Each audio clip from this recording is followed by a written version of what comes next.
That's okay.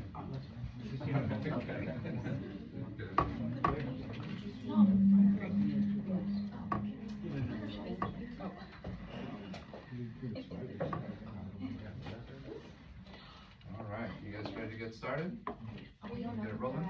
Okay. How much time do you have, just so I know? I don't want to overdo it. We have one call at 10 o'clock, but is anybody on a time thing that they have to be out by a specific time? I just want to respect, days before Christmas here. So, I'll be what else leaving is around out 10, getting in? but I'll be back About later. 10 o'clock? Okay. Yeah. So we'll try to shoot for 10. This will be a good intro on a lot of different things, but the key is I just want to check and see what would be most important. And Maybelline, welcome to the team here. Have you met Steve? And you met Steve, sorry, this is Maybelline.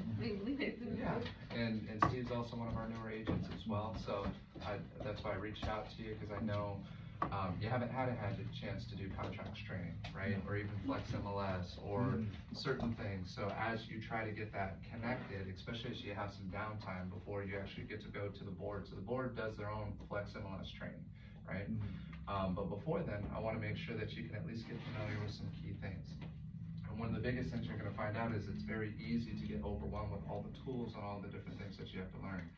So I like to share and I like to ask questions too, just in terms of when people got started, what really kick-started and gave them the confidence that they can go out there and find business and get people to trust them with their business. And just curious, and I know my own story, I'm just curious, Cassie, like when you started out, do you remember, like, what do you feel was the most important thing that you learned starting out that really helped you have the confidence to go out there and represent people and sell in real estate? I would say, knowing and understanding the contracts definitely helps give you some confidence too, because there's a lot of questions that your clients will prompt you with that if you don't know how to answer it, it kind of takes that trust away immediately.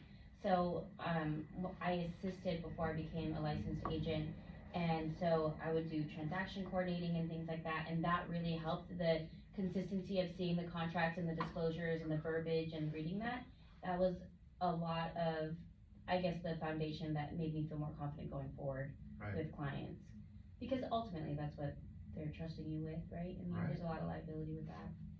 And what, if you don't mind, me asking, how old were you when you first started? 25. She was 25. Yeah. And she looked like she was 19. Yeah, right?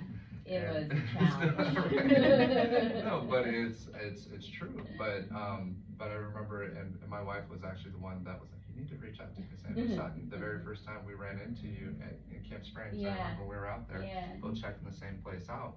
But she always had a very positive, just a personality about her that you never questioned how long she had been in the business. At least I didn't.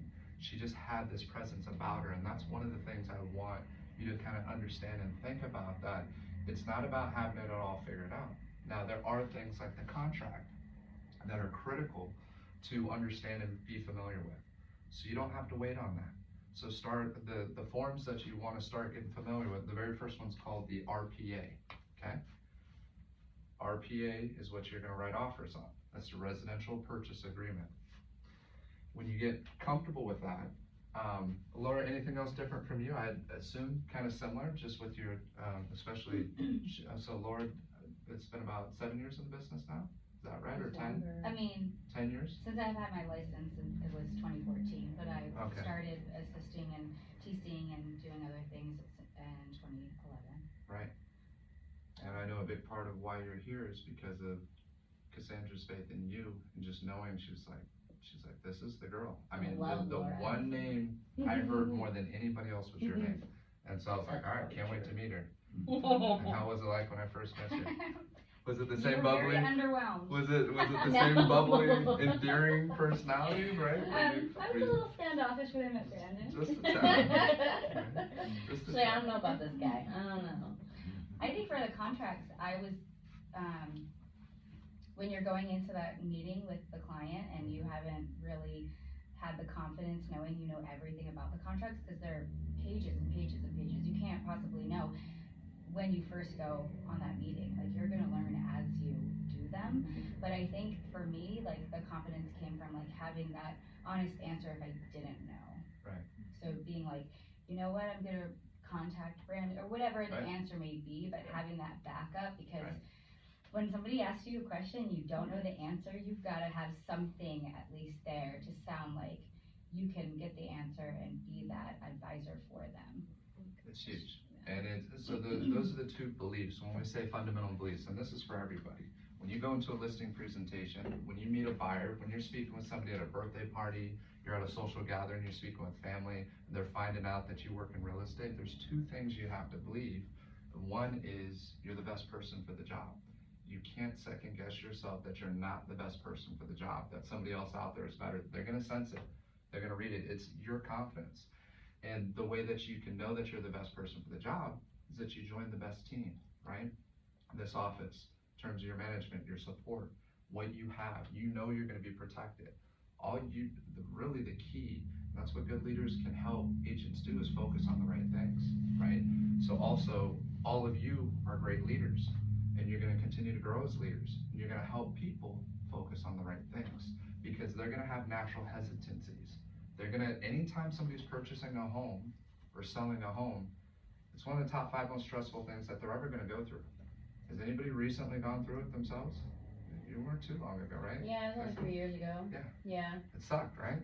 Yeah, even when you know what to expect, it Right. sucks. And you've been doing it for some time and closed Yeah. many homes before that. Yeah. And it really humbles you, and it puts you in their position to understand and know what it feels like. So one of the things starting out is to also, if you haven't done it yet, go through the process of qualifying for a home. I know we talked about it a little bit. Down payment assistance, you wanna learn about those programs, okay? Again, this can feel like a fire hose of information, but stay focused on the right things. And as you have time, what I want you two both to do is to write an offer on the RPA, okay? We'll give you a property. You can pick any property. It doesn't matter what the property is, but you wanna go on the MLS, and before we leave today, we'll print our property out, okay? We could actually print out Laura's listing that she just listed in Ventura, and you're gonna pretend like you have a buyer. You're gonna write an offer for that, okay?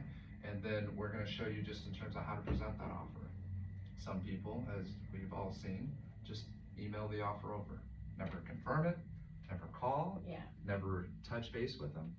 Your number one skill set in this business is your ability to communicate. It's the confidence, and that's what we're looking for. Strong listing agents are looking for leaders. We need somebody strong on the other side that's flexible, that we're gonna like and wanna work with if we have a choice. Sometimes you don't have a choice. Sometimes all you have is one offer, right? So it's critical to understand these things, but the biggest thing is don't prepare to do something and never take action. The way that you're gonna kick this thing off, I don't even wanna tell you average stats of what most agents take to get their first deal, because it really doesn't matter. It's up to both of you to set that first appointment up, and that's all you're trying to do. Whether you look through social media, yes, please. I wanted to just say something real quick to touch on what you said when you're presenting an offer. And I think that you guys would agree that a lot of times your success and whether that offer is accepted is how you relate to that listing agent. So I would impress that it's hugely important for you to also get to know agents in our area and network with them and legitimately get to know them as real people. Do not think of them as competitors against your business, because we're all in the same market. There's enough business to go around.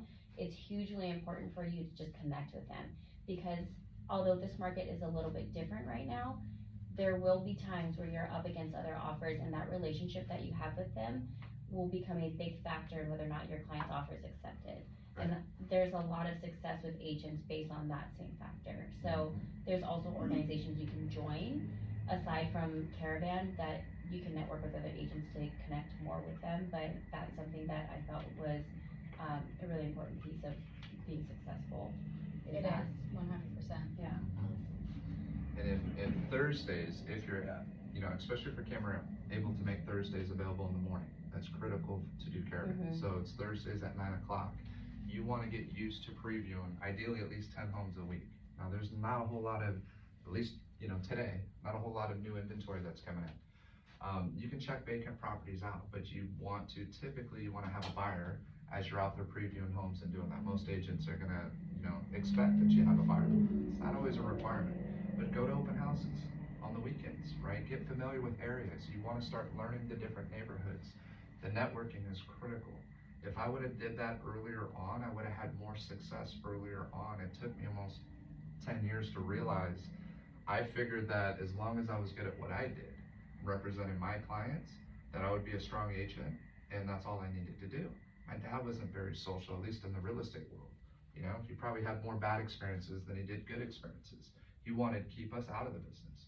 He was like, I don't wish this on anybody. He thought we were too smart for real estate. That's what he would always say. It's like, you've worked so hard your whole life, you're gonna be something other than a real estate agent. He didn't look very highly at real estate agents.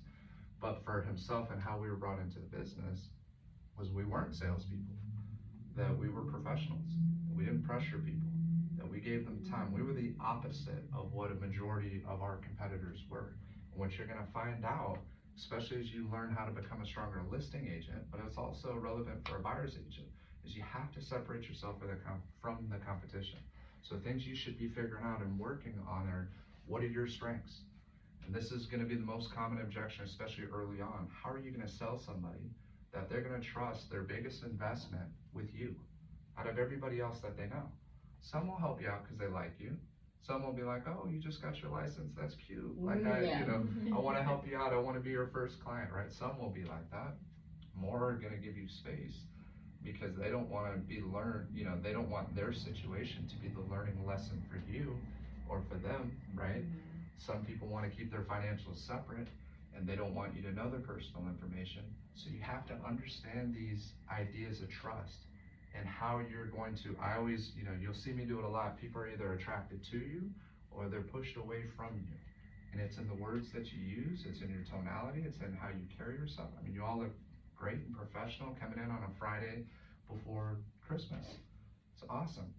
You go out around town like this, I guarantee people they're gonna take notice.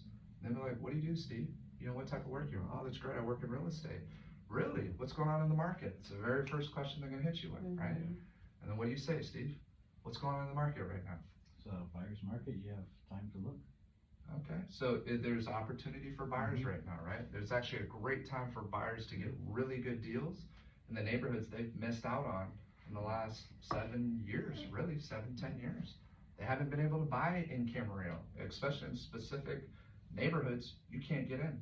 We all know how challenging, it was like winning the lotto to get an offer accepted in Camarillo.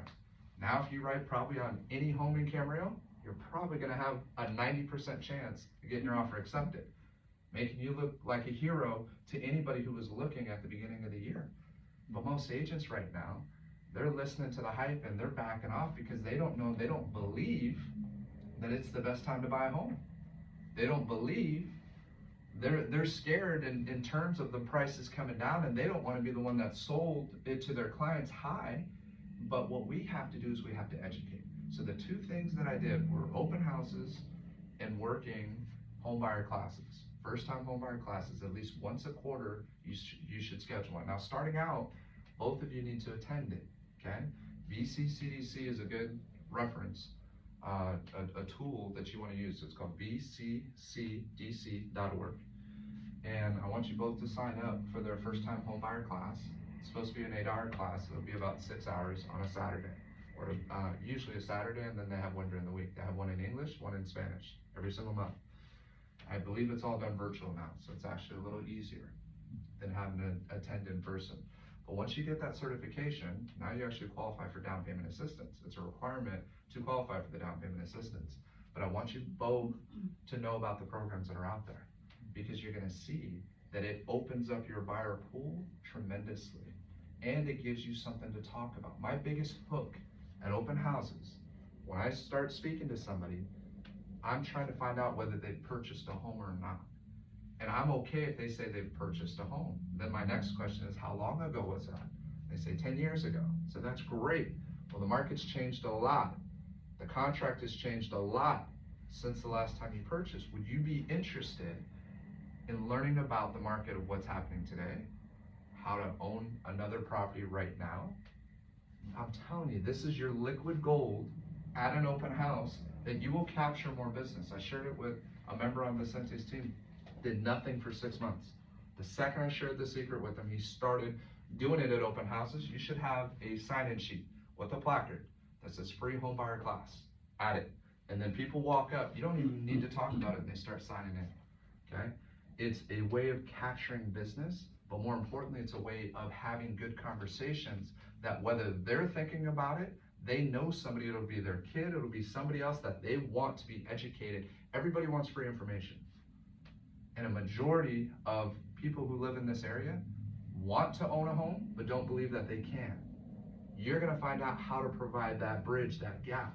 That's the down payment assistance and the programs that are out there. ADUs are big right now, okay?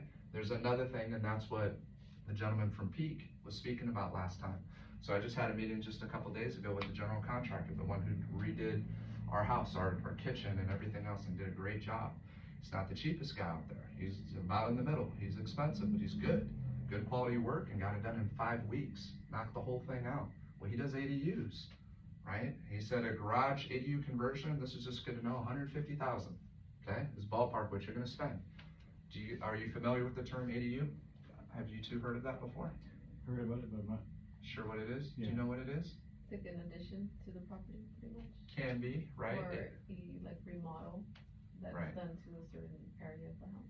Right, so it's a lot of times when you hear granny flat or something like that, it could be an ADU, accessory dwelling Accessory unit. dwelling unit. Right, so that's what it stands for. So what it is a lot of times is it's like a second home, a little casita, right? Another part you'll hear casita, especially in the higher end homes. Yeah, definitely the higher end homes. They call it a casita, similar to an ADU, but it increases the value. You can turn it into an investment property. You live in one home, you build an ADU next to it, can be like 600 square feet and just a 1-bedroom or a studio, but it has a roof. I mean, it's another dwelling unit that's built. Well, with the shortage of homes and rental market and everything else, the laws are a lot easier, especially in Camarillo, to permit and to do that. But about 150, so you can convert the garage now into an ADU. They were very strict against that for a long time. So city would literally drive by and write you up if they saw your garage door open and they could tell it was all converted, they'd write you up and you'd have to rip the whole thing out. Now they're a lot more flexible It's with funny, that. because if you would've said granny flat, I would've known exactly what it was. Exactly, so granny flat, right? Mhm. And then you'll meet people that say, oh, I wanna get a place with a granny flat, because our in-laws are gonna be moving in with us. They're gonna retire, they're gonna sell their place and then be able to do this, okay? So just different things. Again, this part of the knowledge, you wanna keep learning and feeding it. Napoleon Hill talks about specialized knowledge. You have general knowledge and specialized knowledge. Your craft, it's a few different things, but one is you want to learn and find out as much as you can and get a basic understanding of like taxes, right? You're not giving tax advice, you're not giving legal advice, but you need to know how the game works. You need to know how to play the game of real estate. And that's really what it is when you're writing offers. Knowing the rules of the game, you know how to get out of a contract, you know how to get into it and get it locked up, okay? So we're gonna touch on some of those points, and I'll be asking questions as we go through it, so if you don't, just, please feel free to share it, because I want this, I like it, and I appreciate you guys just collaborating, you know what I mean? It's a better session with it. So, you understand the importance of the offer, okay? And now I'm gonna get to it kind of on a legal standpoint, so that you understand what an offer means. Okay, and this is something that as you're explaining it. So we're gonna talk about an offer and counter offers, but before that, the forms. So I mentioned the RPA, okay? Residential Purchase Agreement. With it automatically, you'll see 81 or 8011, and what that is the disclosure regarding agency relationships. By law, it's a requirement that you speak about this when you start forming a relationship with a potential buyer or seller. You're supposed to have this conversation, so when you try to print out that RPA and you write an offer, and we're gonna show you how to do that, automatically that 81 or 8011, whatever the form is, they change it as the years update, but the disclosure regarding agency relationship, if you don't go over that and talk about what your duties are as an agent and representing your client, before you write an offer, that offer is actually invalid. It's voidable, okay? By statute, you're supposed to talk about it. It's even more important with the listing agreement, and that's called the RLA, okay? But I want you to focus on this side before you get to the listing agreement. So that RPA 8011, there's a few other forms. It's like possible representation of multiple buyers and sellers. There's a wire fraud. All this automatically populates. Read it, get familiar with it, but you can kind of skim through that with your clients. You don't have to read line by line through this agreement. The purchase agreement, you want to know the key factors in terms of how it's structured, how it's built. It's also important as you're explaining it. The better that you practice, you should record yourself on video, going over an offer and presenting an offer and walking through that. And I remember I would see my dad, I also started as a TC, but my dad would have the offer upside down to him and he was going line by paragraph, explaining it upside down to the client on the other side. And I remember seeing it like, damn, he just knew it like the back of his hand. He understood how it worked. And the key to all this, again, remember I said people's natural tendency is to hesitate in moving forward. You want to put more deals together. You have to be better at helping people cut off that procrastination and take an action. I also think with the RPA, when you're explaining that to your client, yes, it's important to know the paragraphs and lines, but you also need to know why you would structure it that way, and that's something that Brandon can help with too. But when you are looking at those line items, your clients are naturally going to prompt you with like, well, why do we have to put an earnest money deposit down, which is what they transfer into escrow? And so all these questions that will be prompted because they don't know, they've never been through it before, and that's where your experience and knowledge is going to come in play to make them feel comfortable and explain to them why they're doing those things, because it is so foreign to them. They've never experienced anything like this before. Most of them haven't. So I would say as you go through the RPA, write down questions that you have and even look at it as yourself, like ask yourself, why would I have to put this down? Why would I have to structure it this way? Why are the contingency periods that number? So you'll go through all of those things because there are little nuances in each transaction, because sometimes sellers and buyers need different things, and that's going to play out on the RPA a lot of times. So it's important to know that portion of it, knowing the why behind those items. Yeah, that's big. So this is going through it really quick just so you can see. I went into what's called Zip Forms Plus, and that's where you're going to log in and have all your contracts for everything here, okay?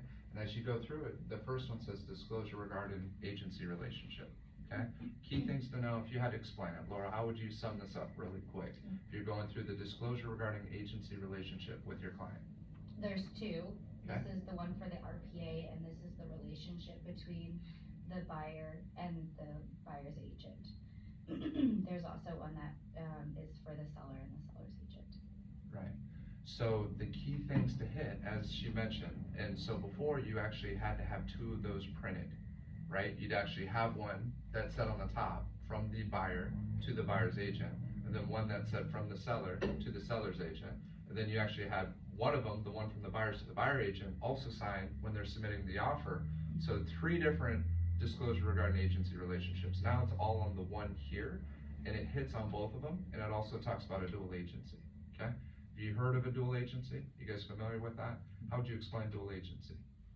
Somebody who's representing both seller and buyer. Yep, so that's good explanation, right? And it talks about that. But as you see it, when you go through here, the key things that if you're gonna read off, you're gonna say to the seller, a seller's agent is a fiduciary duty of utmost care, integrity, honesty, and loyalty in dealings with the seller. What that means is you as agents are held to a higher standard than the layperson. A layperson's your average person out there.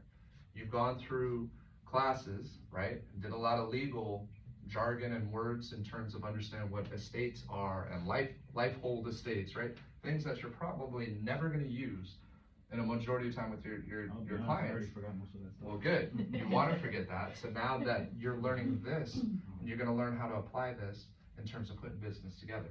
But the way I explain a fiduciary duty is to look out for somebody's financial best interest, right? The same way I'm going to look out for my family. You're put in what's called a principal relationship. I'm sorry, you're the agent.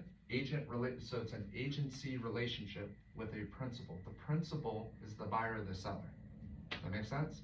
So you have the authority to legally bind somebody as an agent, and so you're held to a higher standard because you can legally commit somebody to purchasing a home or selling a home. They're putting a lot of trust and faith in us. We're paid a large commission. Because of that, we're held to a very high standard. So if somebody says that, well, they didn't disclose that to me, right? You're gonna see your duty from the seller to the buyer and the seller. This is the seller's agent, right? It says the seller's agent under a listing agreement with the seller acts as the agent for the seller only. A seller's agent or sub-agent of that agent has the following affirmative obligations. Affirmative means whether anybody says anything or not, you have to do it, okay? Doesn't mean you have the choice to, you have to. Diligent exercise of reasonable skill and care and performance of the agent's duties. A duty of honest and fair dealing and good faith. A duty to disclose all facts known to the agent materially affecting the value or desirability of the property. So what that means, that are not known to or within the diligent attention and observation of the parties. An agent is not obligated to reveal to either party any confidential information obtained from the other party that does not involve the affirmative duties set forth above. So it's tough. You have confidentiality. Does anybody know how to explain confidentiality? How would you explain that, Lauren? The word privacy obviously comes to mind first, but Very just, important. being private with information Right. between two parties. Keeping it in confidence, Yeah. right? Anything else you would elaborate with confidentiality when you talk about confidentiality with your clients?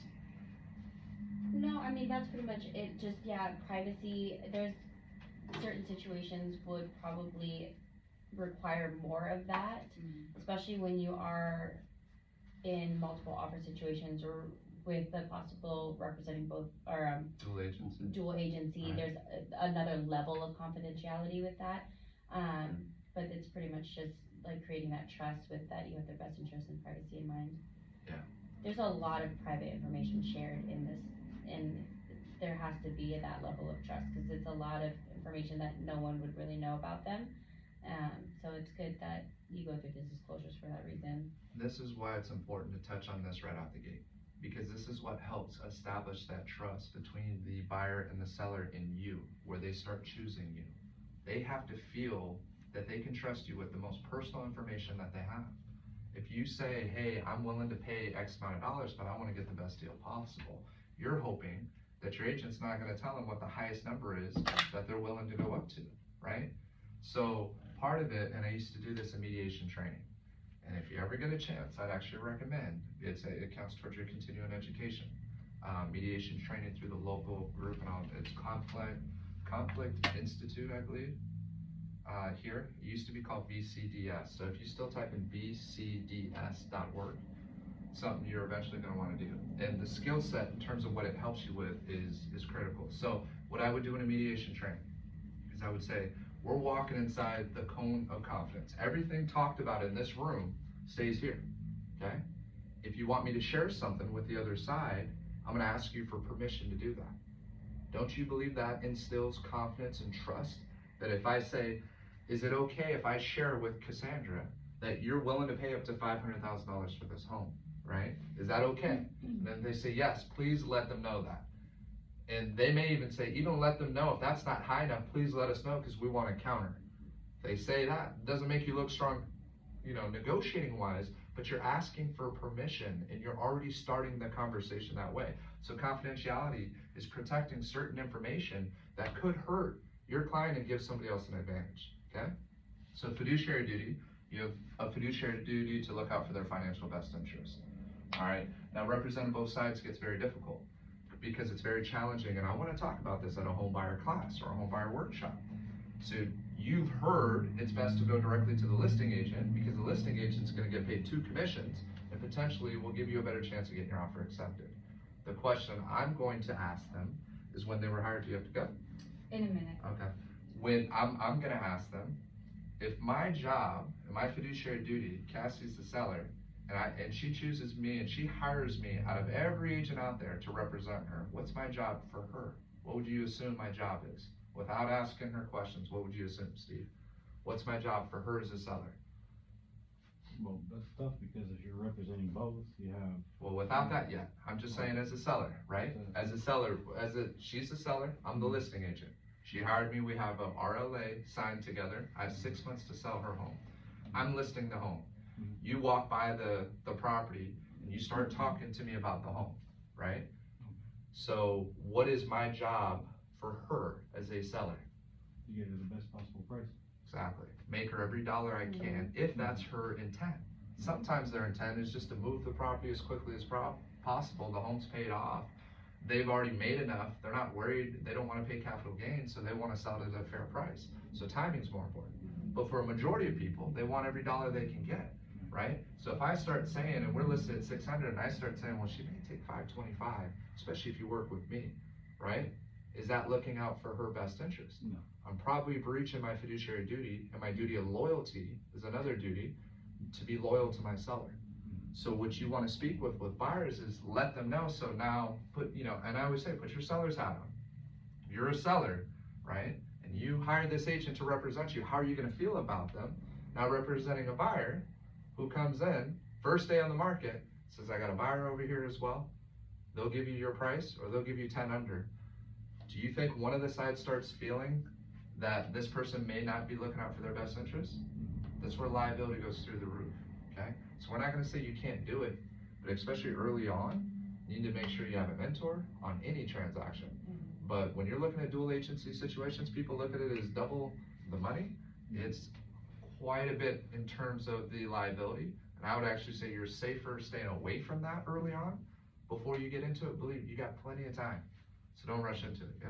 I have a lot of opinions about dual agency. I do not like it. You cannot equally represent both parties, and there's a lot of information that either you may accidentally overshare that you shouldn't, or you don't share enough because you're scared of being held liable. There's so many different caveats to it, but I would say what's great about working with this company is that there are other agents that can help you. So if you, for example, take a listing, you hold an open house, and you end up meeting a buyer that wants to work with you as well, there are people within the company that can help represent that buyer.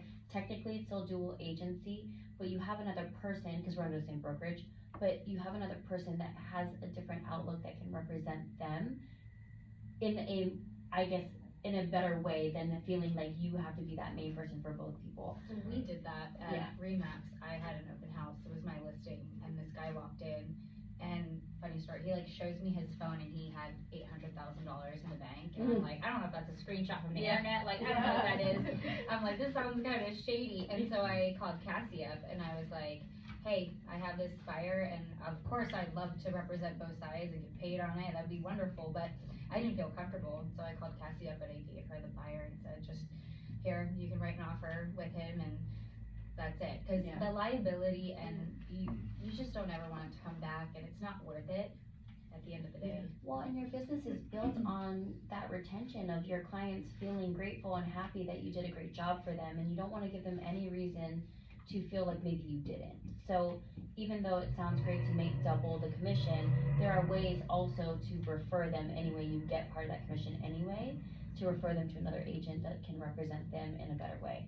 So I would say that would be a workaround instead of putting yourself in a really, in my opinion, risky position by representing both people. And did you mention the referral?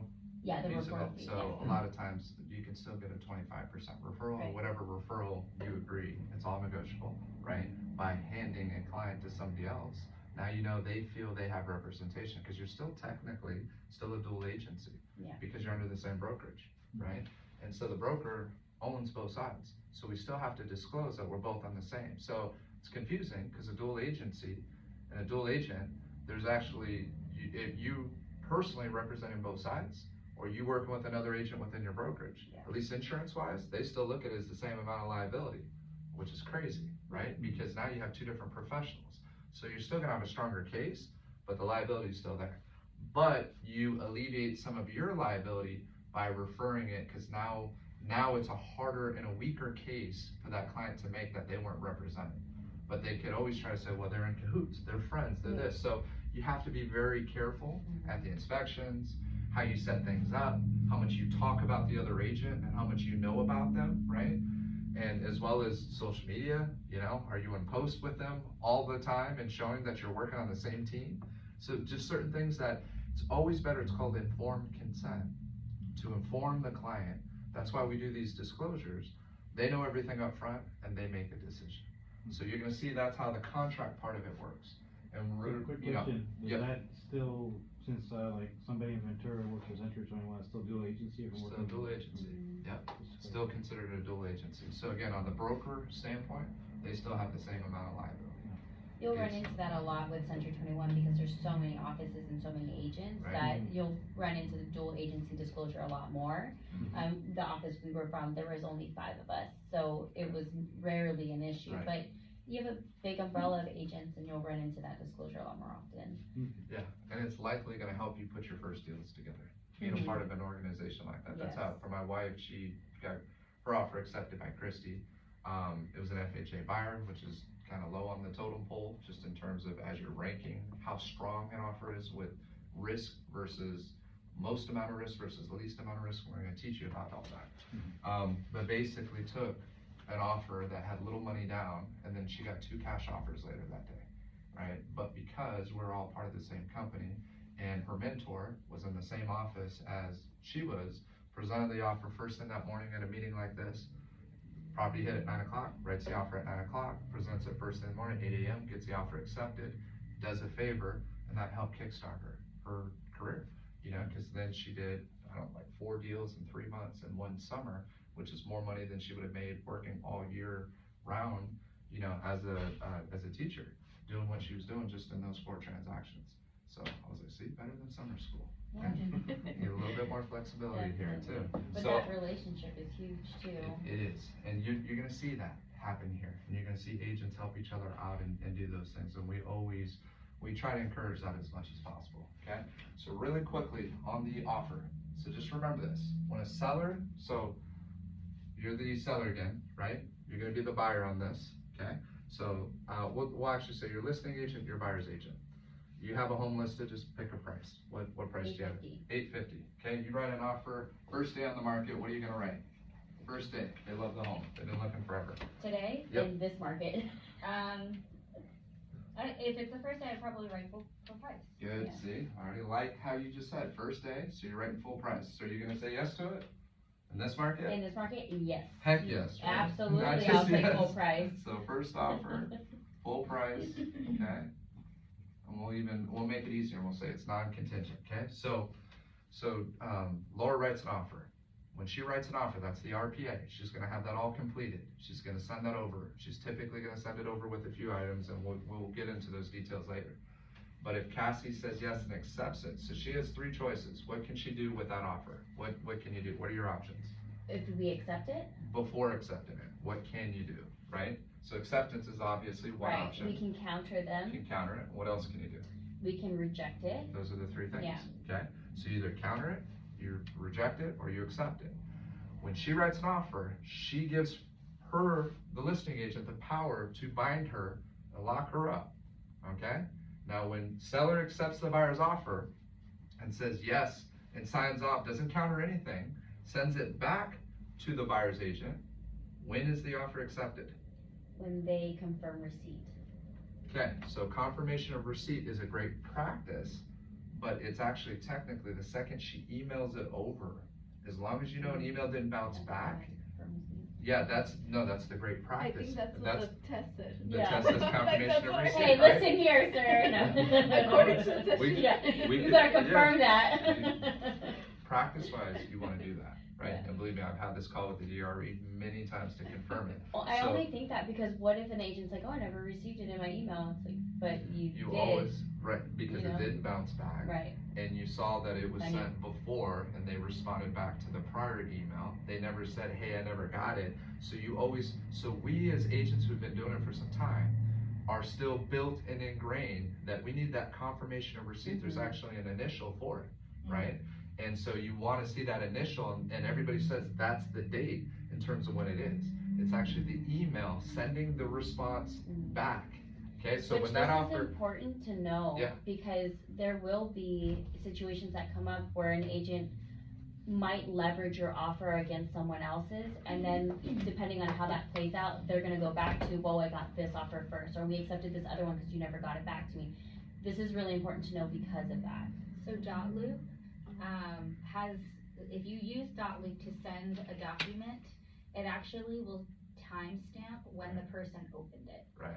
So That's great. if you wanted to use that, you can also do it with your email. I think Gmail has a feature you can put on there too, and I'm sure Yahoo, but Dotloop, if you have your client send it, you can actually send it from there, and then you'll have anything you do, if you log into Dotloop, if you open a document, if they open a document, anything, it's all time-stamped. It's always there. And that's, the timestamp is great, but again, email, see, a lot of people think things need to be notarized.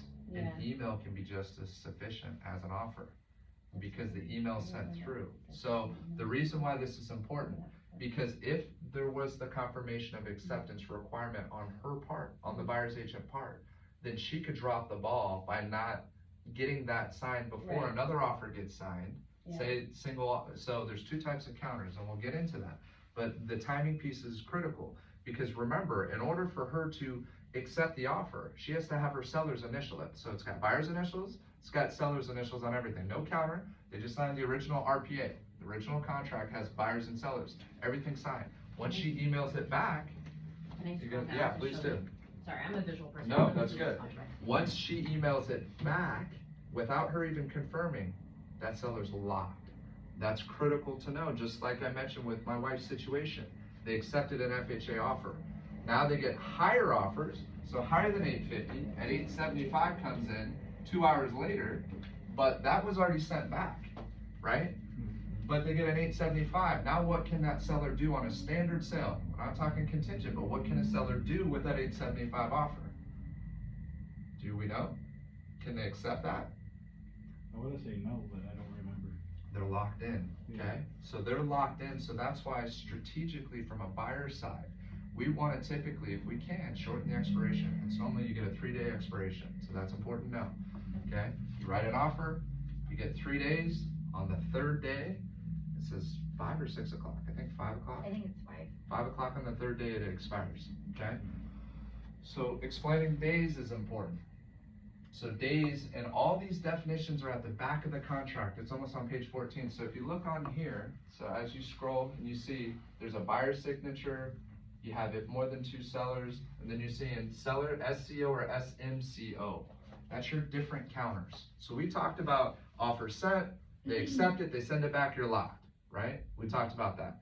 Now the good news for the buyers have, I'll say, you walk through a hallway, 10 doors open, they have 10 different ways they can walk out of that contract at any time. Those are called your contingencies. Those contingency, and you wanna write this down, is your good faith excuse out of the contract. I said good faith excuse out of the contract. So California is a consumer protective state. They protect the little guy or gal. If somebody has a power advantage, like a landlord-tenant, landlord has all the power, they own the property, they're gonna protect the tenant. When it goes to court, more times than not, the tenant's gonna win, unless it's obvious that the tenant was just so bad. So in a contract, in an RPA, the seller's cashing out. Once they sell the home, they walk away with all the money. The buyer is not only taking on a 30-year loan typically, and having to pay almost $1 million once you pay interest and everything else on a $500,000 property, right? So they're on the hook for 30 years. That buyer's the one taking all the risk, okay? So that seller is locked into that contract. So the buyer's in the driver's seat. Buyer can walk out at any point in time from when that offer is accepted to literally almost to the day it closes, depending on how they're represented. It could be. I usually say they'll have at least 17 days, almost 3 weeks. It used to be 21, they shortened it back to 17, because the loans are happening a little bit faster than they were a couple years ago, okay? So you have about 17 days after an offer is accepted before you have to fully commit to that property and put what's called your earnest money deposit at risk, okay? We're not gonna go over the whole thing, I'm just trying to give you the highlights. So, really quickly, seller here, buyer here, right? These are the duties. We mentioned single counter offer. That's if you have one offer. Go ahead. You can go. No, thank you for And the coming other in. thing you can do with the 875 is use it as a backup. There you go. That's the answer. Bye guys. Take it as a Bye, backup, Laura. have the leverage, so if the first one backs out, maybe take the 875, okay? But that's the best you can do, is offer them a backup position. Awesome job, Laura, thank you. It's a single counter, seller, multiple counter offer, okay? Those are the two types. So with a single counter, if She now sends a counter on the price at $850. It was full price offer, but she counters back $875 because she's got word somebody else is gonna come in with $875. Sends it on a single counter, and they say yes, and she sends it back, guess what happens? So send a single at $875. Again, now the power has shifted. The seller is giving the buyer the power to be locked up when they send that single counter. Does that make sense? They're giving them the power and the authority to bind them. That buyer says yes. Now if they counter, that's like a rejection of that power, and now giving the other person the power to lock them in. Okay? That's on a single. On a multiple, now there's two buyers that both have offers. One at $875, one at $850. We send it to both of them. Both at $875. We counter them both at the $875, and we'll just say as is. We're not gonna get that crazy, but we'll just say $875 as is, and we're gonna shorten this 17-day down to 14 days. So these are the terms on the seller multiple counter. We sent it both to both people. The first one at $850 signs it first.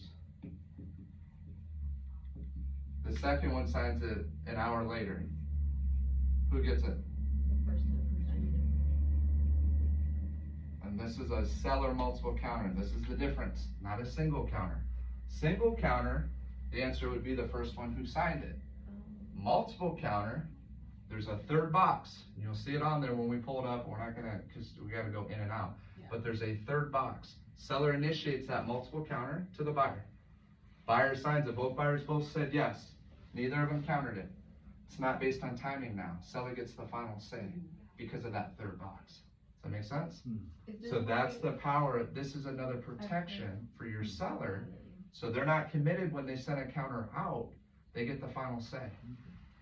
And I would say as a buyer's agent too, that's definitely a distinction you wanna notice when they send you a counter offer. Yep. Because it changes your approach to your buyer on how you're gonna respond. So always make sure you notice whether it's a regular seller counter offer, a single counter offer, or a seller multiple counter offer. Because if it is a seller multiple counter offer, you're gonna advise your client differently. That's exactly right. You're gonna advise your client to give a better price that's gonna Right, guarantee. because now you're competing directly with someone else.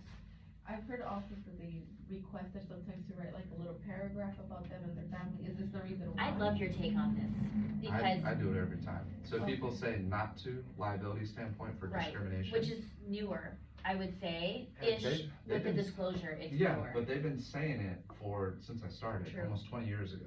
So I've gotten offers accepted because of that Yes. personal letter. So whenever you can have that personal connection, it's not always coming down to who has the most money down. I actually did one with Dominique, Yeah, and she had 28 offers. My buyer had 10% down. She had an Yeah. all cash buyer, right, 5,000 under me. So she could have easily doubled into that deal. yeah. But she didn't want that liability. So Mhm. she'd rather me represent the other side. Her clients made an extra $5,000. My buyer only had 10% down. She had an all cash representing both sides, but that's the different level of integrity as well as the type of professional that you're working with. That's why reputation is huge. But do you think she would have took my offer out of 28 offers if she didn't have faith that I'm gonna get the job done and be a good agent to work with? She knew it was no risk.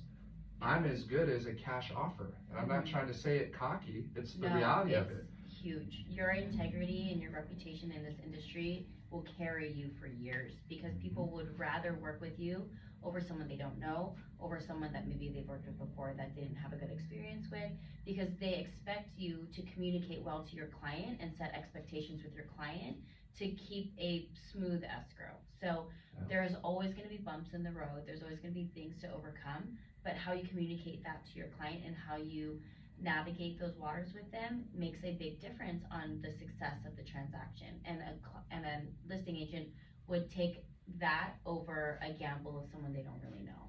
Yep.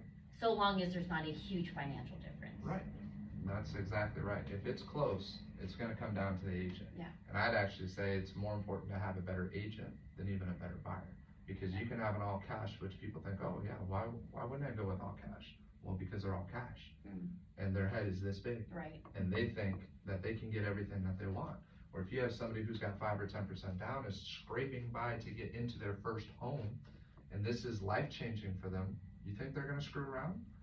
they're gonna get it done. They're gonna do whatever they need to do, right? So these are just different things. So really quickly, just on the timelines, days, you're gonna look at the back, so there's definitions, if you don't mind going. Well, this here is called the grid. So the grid is where you're gonna put all the terms of the offer, okay? Yeah, you can show up. So this is your original offer, this is how you're checking who's representing what side, and you're gonna go through contract training and go through this specifically. But you wanna see everything's completed, okay? This is your length of escrow. So when it says COE close of escrow, that's this date here. So this would be a 45-day escrow, okay? So your key numbers and things to know is seller duty to disclose material facts. Material fact is anything that is significant that has an impact on the desirability of the home. So if you would want to know as a buyer purchasing a property and you feel it affects the price, that's a material fact. If you're unsure as a listing agent, disclose it. You're always better to over disclose than under disclose something. Buyer side, your duties to investigate, okay? So they want to do their inspections, you're gonna have home inspections, out of pocket expenses, appraisal, home inspection. Okay, earnest money deposit is an out of pocket, but you get that back if you cancel. But you're gonna lose this if you spend this money. Appraisal, say $450, $650. Home inspection, probably closer up now, $500 to $650. So that's almost $1,000 to $1,100 just on these two. I There think could be that's more important inspections. to disclose to your buyers as well, because they need to really understand those are costs that are not gonna come back to them. Yeah. So if they pay for that home inspection and they decide not to move forward, the next home inspection that they do, they're not getting that money back. So they need to understand that those are just out-of-pocket expenses, that are just the cost of the transaction.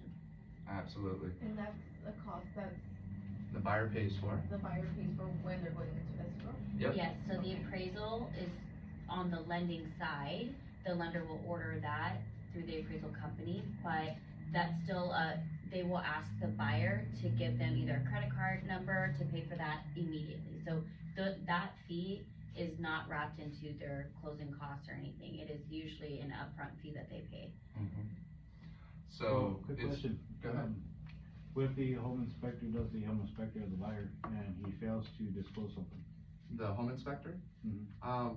then he could Because be liable. the seller also didn't disclose certain items, Like purposefully or unintentionally? from my personal experience, it was Uh-huh. personal. Cause she So knew you- about it, but she didn't disclose.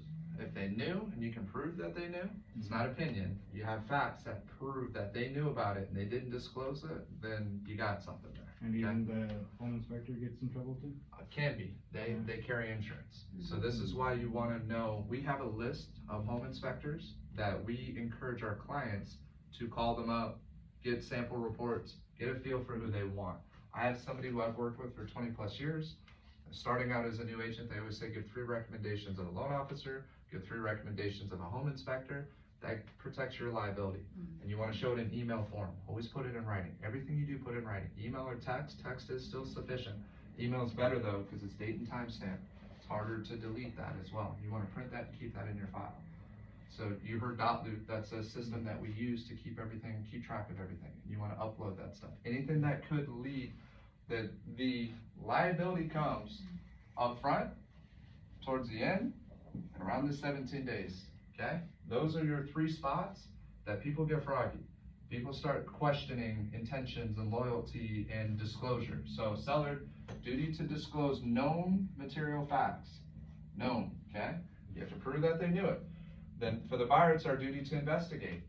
Even if we waive all contingencies, those are your good faith excuses out of the contract. We don't have to do that right now. We had to though, right at the beginning part of the year.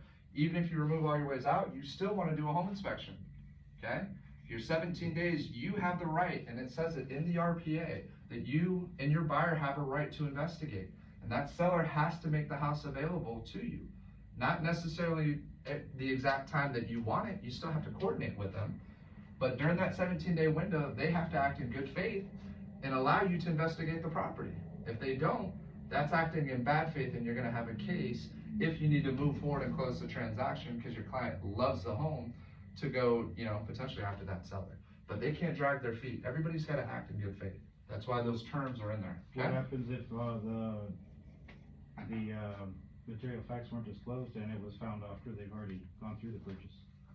It's challenging. A lot of times people Oh, talk to legal. attorneys, they get to that route. I would always say, talk to your agent first. Mhm. Let your agent know, have them look into the file, say, hey, look, we feel that this wasn't disclosed to us and it's obvious it was known. There's a pot up there in the attic catching where the leak is dripping, so we can tell somebody put that up there, and they're the only owners of the property. Now, say it's something they've only lived in the house for 2 years. There's been 5 owners over the last 10 years. How are you gonna pinpoint who did it, right? So it gets to be very challenging. You typically, if you're advising your client, you normally wanna try to cool them down as much as you can, but you're gonna reach out to me and, or whoever your mentor is, and we're gonna talk it through. Okay? So I had an example of this, Mhm. where we hired a reputable inspection company. We did a full inspection of the property. In the inspection, there was a sink that wasn't draining very quickly, and, but it wasn't stalling in other locations. So the other sinks drained fine, the bathroom drained fine. So the inspector had noted, you know, this sink drains slowly, it seems like an isolated incident. And as your job as the agent is when you receive this information, you go through this inspection report with your client, is to also offer, do you wanna get a secondary inspection? Do you wanna have a plumber come in and take a look? You wanna give them those options and let them make the decision on whether or not they want to pay for those services to make sure everything's okay. In my situation, my clients chose not to. They said, yeah, it seems like just a localized clog will just, snake the drain. We close escrow, and then everything starts backing up. And they called a random plumbing company. They come out to take a look, and they say, the main line going to the street is broken. So now that's a $20,000 expense. And they happened to call the same plumbing company that the sellers who had lived in the property as original owners had called out maybe a month before they listed the house, and they told them, you need to replace the line. And so the sellers knew, they didn't disclose it, there's no disclosure on any plumbing issues whatsoever on the property. At that point, as an agent, all you can do is ask your client, like, all I did was say, do you guys want to take action, take recourse, and they did not at that point. Because the plumbing company, I don't know if you've had situations like this, but we asked the plumbing company, can you confirm and put down on paper that you received this call, can you prove all of this information? The seller was given that information and didn't disclose it to us, and they refused. So there's not much you can do, and that's what happens with non-disclosure. I would arguably say non-disclosure is probably one of the highest liabilities. For sure. And litigation, in real estate is based off of non-disclosure, but Yeah. there's very rarely a clear case that you can prove.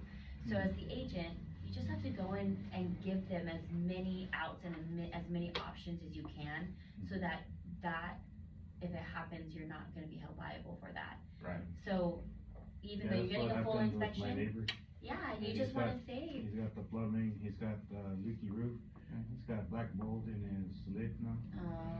and that's what's hard is Oh, and you trust his these inspectors. ceiling's actually cracking through. Well, and you have to understand too, that these inspectors, though they're knowledgeable and they do their very best, they're human, and human error is a factor. They also can't open up the walls, they can't open up all these things, there's only a certain amount they can do. So you always wanna offer secondary inspections if necessary. So bring in somebody that is a licensed professional for electrical and plumbing and structural and things that maybe seem like you might wanna take a second look at. And that's what that inspection period is for. So typically you'll get the physical inspection done within the first 7 to 10 days. But now you have an extra 7 days to really get any other inspections you feel is necessary. And it's important for you to advise your clients that.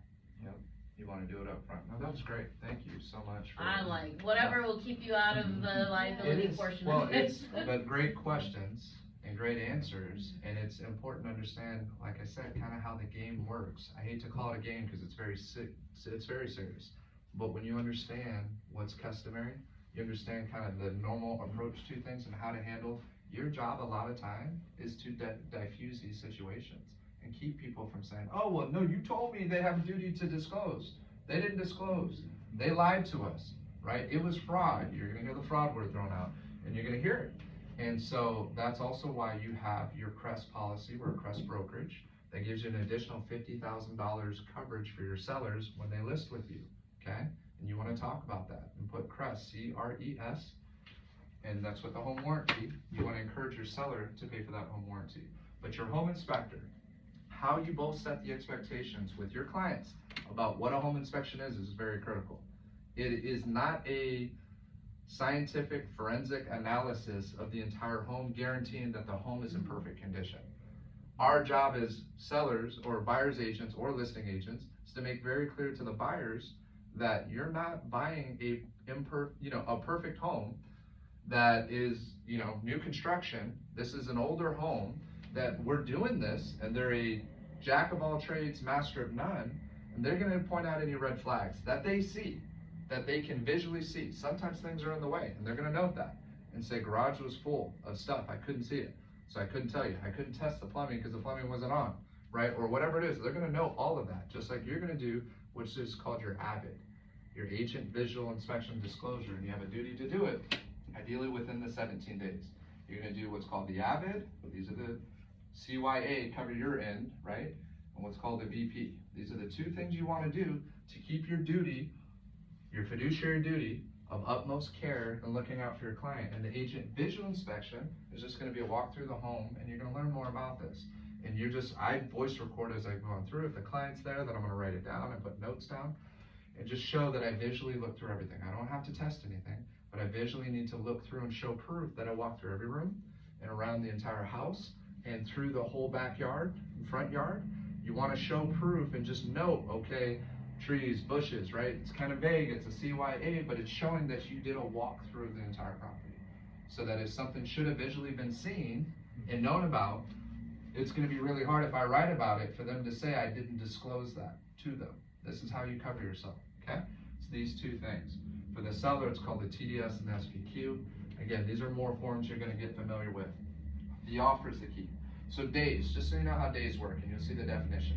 It's every single calendar day is counted, unless it ends on a weekend or a holiday, okay?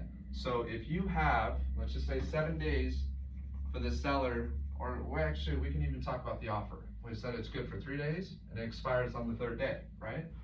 So you write the offer on a Thursday. It's good Friday, Saturday, Sunday is the 3rd day. Is that offer expired on that Sunday based on the rules that I just shared with you? What do they get till? Monday. They get till Monday, okay? Because it can't end on a weekend or a holiday. Monday's a holiday. Say it's Christmas weekend, then you got till Tuesday, 11:59 Tuesday. That's when that contingency's up, okay? So it's on the day that it falls on, but you count every single calendar day.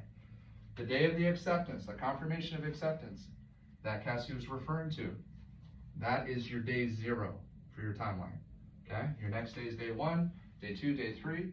Most escrows you're gonna see 30 days, you can see 45 days, you can see longer than that. We can adjust that as that's mentioned there, okay? Expiration of offer, as you see, there's an expiration at 5 o'clock on that day. 9 times out of 10, if I'm writing an offer, I'm putting a short expiration, usually within a day, for me. Listing agents hate it, but they know, if they know me, they know that we're not messing around, and we're always coming in correct. I'm not coming in with lowball offers. We're writing full price. We're gonna make it as easy as possible through repairs, and they know that. You create that reputation for yourself. I think that is also more important going into the market that you guys are gonna be working in right now, Yeah. is that expiration you can shorten and that it does carry a lot more weight. I would say a year ago, No. it didn't matter, No. because they're getting multiple offers, they're like, sure, if you're gonna walk, Yeah, who cares, whatever. I have 10 more offers. Right. But this market, if you have a solid buyer that comes in, you're gonna really You're gonna pay jump. attention to that expiration and wanna take action, because you don't wanna lose them. So that's gonna be a big factor in how you guys present your offers Mhm. in this market for sure. And we're gonna do a class on that. This is just to give you enough of a general overview that you at least have heard this, right? Seller has 7 duties to disclose, okay? The buyer has 3 days, business days, to get that earnest money deposit in.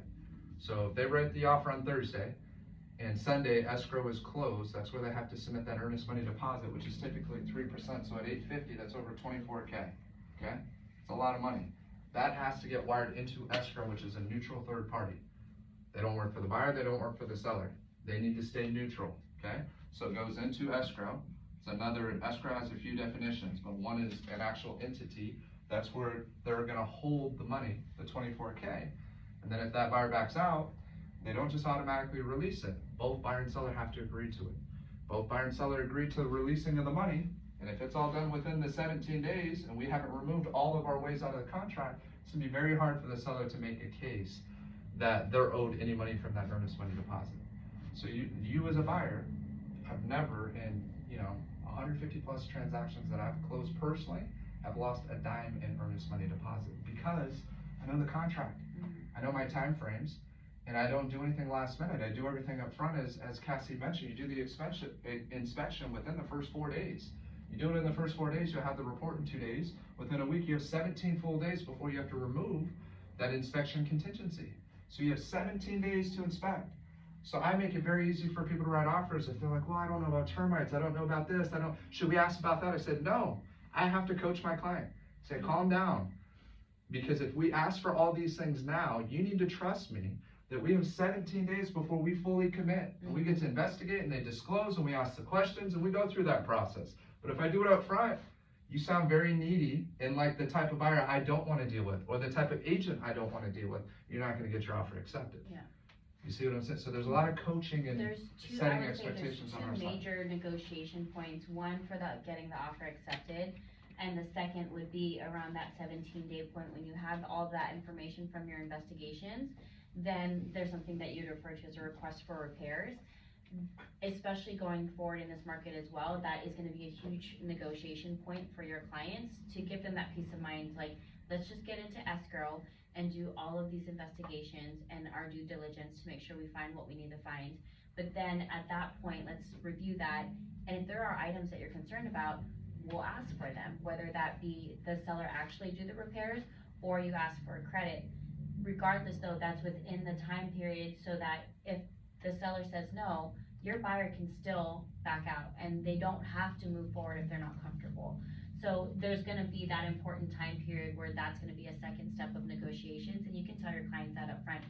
If they're worried about the offer getting accepted and whatnot, that, to trust you that after you go through this process, there will be another time to address a lot of these issues that may come up. Yeah. There's a lot of those nuances that happen within the escrow period that's gonna really set you apart from other agents and also make sure that your buyers are comfortable and trust you moving forward. So Right. I think that's gonna be a huge step. Those first 17 days are arguably the most crucial in my opinion. They are. They're huge. That's your duty to investigate. You have the opportunity to negotiate, and it's critical to understand how this all works up front. So the other hurdle that you're gonna have to overcome is the appraisal, okay? So the appraisal is the bank. Are you both familiar with that? Have you heard of an appraisal? Do you know what it is? Mm-hmm. Okay, you both know? Yeah. Okay, good. Third So- party comes up to value the house. So if it's less than 850, say the appraisal comes back at 825, what is the buyer's right or option at that point? What can they do? Appraisal comes in, it was buyer seller agree at 850, appraisal comes back at 825, what do we do? And we get that at day 10. What are the buyer's options? Can the buyer back out? They're still within the time frame. Yeah, they can, because they haven't removed that contingency. They can It's an still affirmative negotiate. contract. They can negotiate Or active credit, contract. right? They can negotiate, right? They can ask for the seller to drop the price down to 825. Does the seller have to say yes? No, it's up to the seller. Seller can say no. We're gonna hold out till we get 850, or we're gonna get an all cash, or somebody who can cover the difference, right? So, but that could be a risk in this market right now, right? So this appraisal becomes very important right now in this market. It is a big negotiating piece. Remember, there's rules to the game. There's ways of increasing your chances to secure the property first. So some of my spiel, if you wanna call it that, is when I'm talking to a brand new buyer and they've never done this before. We've only seen one home, and this is a real situation. Only saw one home on the market. It was in Ventura over by the Avenue at like 350. Little small 2-bedroom, 1 bath, like 600 square feet. And this is about 6-7 years ago. she came crying in my office just a month before because she was given 60 days notice. She had horrible credit because she was a PhD student, and didn't, I guess, something confusing with the student loans, but basically was already defaulting on her student loans. She was a professor at CSUCI, at Cal State Channel Islands.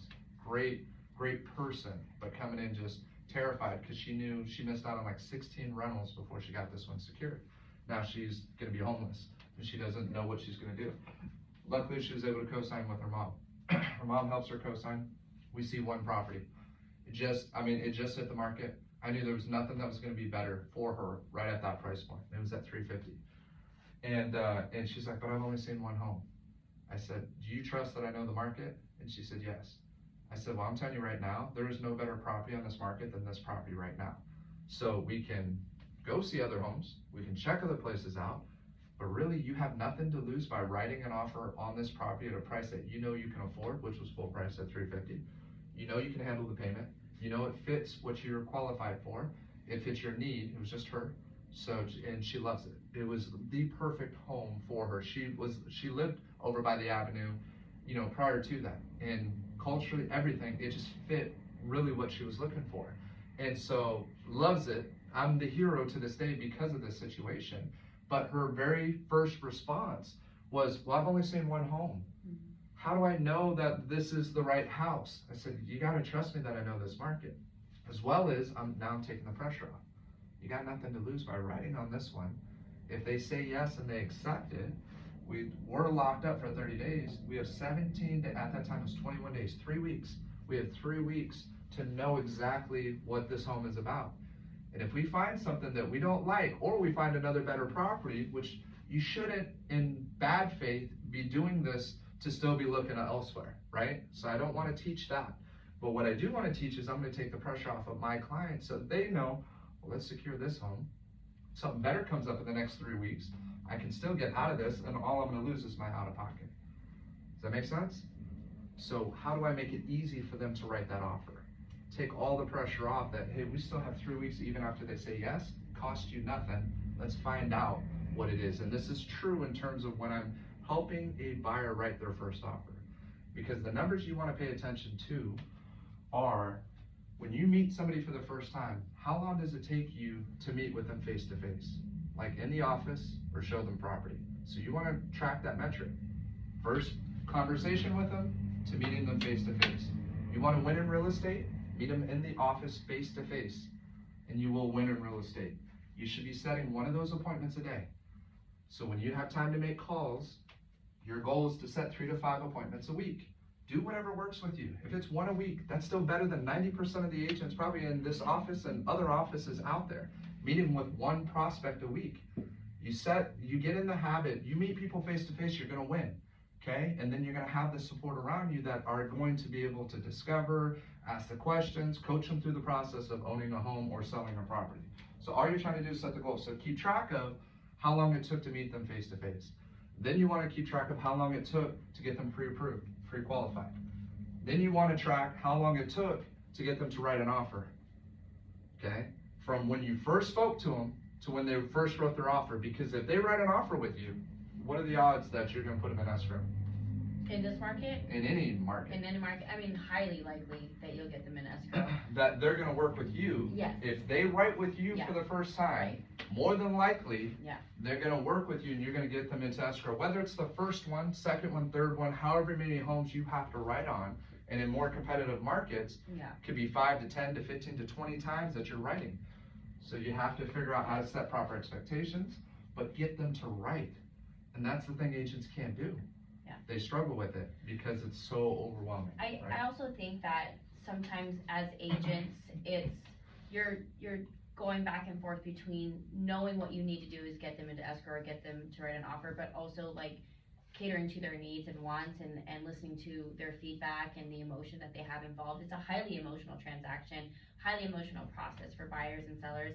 So on the buying end, as the agent, you do have to push a little bit, and that's okay. It's okay to push them a little bit. I've had clients that have, I've shown 50 properties to, and it's infuriating because as an agent, that's way too many, because now am I not listening to their needs enough? So that's one thing that I've learned here at C21 through Brandon is there were times that I let it go too long, and your time is precious. You want to make sure to give them that attention and know what they're looking for, and that's by asking the right questions. And that's something you're going to learn from Brandon, and he's excellent at, is that investigation and finding out what their needs are. I've had clients that I've gotten to the point where I've had to look them in the eye and say, like, we have seen so X amount of properties at this point, and the spectrum, right? Like, at that point, you're like showing them anything. So I know I've shown you everything there is to see. You need to make a decision, because you will have clients that get gun shy. So you're going to have to learn the skill set of walking them through that, pushing them a little bit, and it's okay to do that. So don't be intimidated, feeling like you don't want to push them into something they don't want. Sometimes they need to hear those words from you and that push to get them there, because you do need to get that offer. You need to get them to write. Otherwise, what's the point? Well, if we're just showing property and carting them around, what's the point if they're not writing an offer, right? So there's actually a tip that I learned that I want to share with you now, because it took me a while to get to that point. Yeah. Okay?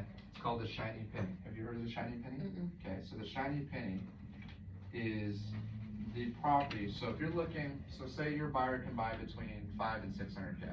If we pulled up on the market right now in Camarillo between 5 and 600,000, if I had to guess, probably, let's just say 10 homes are on there, okay? 10 homes are active. Out of those 10 homes, you have one shiny penny that is the best priced home in the best condition. It's perfect. It has everything that everybody wants that's looking between that 5 and 6. That is the first home that you show your buyer to.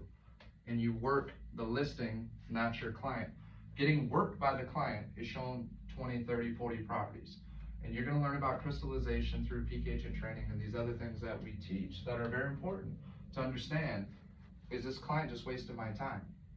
I had another agent who's real calm, cool, just professional in terms of how he carried himself. And I asked him, I was like, bro, I'm dealing with this buyer that wants to write 40,000 under. The home's not even on the market. It's just completely unrealistic. He called them 2 come to Jesus conversations. I have 2 come to Jesus conversations with him. What that means is you're either gonna follow my lead and we're gonna have that real talk. Mm-hmm. We've seen 20, 30 homes. None of these are a good fit for you. Mm-hmm. So I'm missing something here, or we're missing something here. But what it really means is they're truly not motivated. They're not where they need to be. There's a bigger issue. It's not the homes. Right. It's the person, it's the buyer, right? So when you show them the shiny penny, that top property, so when you're previewing homes, you're taking notes of what is the top home that's available. When you walk in as an agent, we know this home's going multiple offers, way over asking price, or over asking price, or at least at asking price. Or we say this home's overpriced, it's gonna sit for a long time. Yeah. That's where you wanna get to, okay? So with that shiny penny, you're gonna save time. Because now as you're going through your price points and you see that shiny penny, like, all right, this is it. This is the home my client who knows financially where they need to be, knows realistically what's out there in the market, and I take them to this property and they don't write, that tells me that they're not truly motivated, because I know it's the best home. The property that I showed the gal at 350 was the shiny penny. Mm-hmm. So I spoke with that conviction because I know. Now, if I had 4 or 5 buyers and people say this is breaching your duty of loyalty to your client, the book says show that home to 4 or 5 buyers, that same property, because it's the best home that's on the market. And again, the ones who are ready and you've coached them and they're at the right spot, they're gonna write. Now your odds are increasing that you're gonna lock it up with one of your buyers. And then there's a disclosure on here that says buyers representing multiple buyers and sellers. So you should disclose it to your clients, and it could piss your buyer off. That why are you writing with multiple people? You know what I mean? So, but that's why that disclosure's in there, because you can. So it's working smarter, not, you're not allowing, they always say, don't let the tail wag the dog, okay? You're the leader. You're the one to show it. Now at the same time, be the leader that you would want for yourself. Yeah. Don't just be, well, come to Jesus, right? Let's have this conversation. Well, you guys are wasting my time. You didn't write on the shiny penny. My manager told me that you're supposed to write on this right now. And you're not writing, so you're wasting my time. It's learning how to become more efficient and protective of your time. Yeah. Having honest questions with them. What do you like? What don't you like? Help me understand, because I know this is the best home right now. What else is going on? Is there something else? help me understand a little bit more, dig deeper, find out what's really going on. Once you find out what's really going on, you can either overcome it. It's either an objection, which is just a natural hesitation. It's an unanswered question they have in their head that once they get the answer, they'll move forward. That's an objection, okay? Or a condition. A condition has to happen before the next step can happen. A condition sometimes cannot be overcome. They have to wait till their kids are out of school, right? At the end of June or July. They can't move before then. There is no other option. They can't pull their kids out of school. It's a condition. That's not something you're gonna persuade them past, right? It has to happen. Or somebody has to pass away before they get title of the property, a life estate. It's a condition. I Excuse me. think when you're gonna learn, so when you do peak agent training, It's and wonderful. keep in mind, I just moved to C21 a few months ago.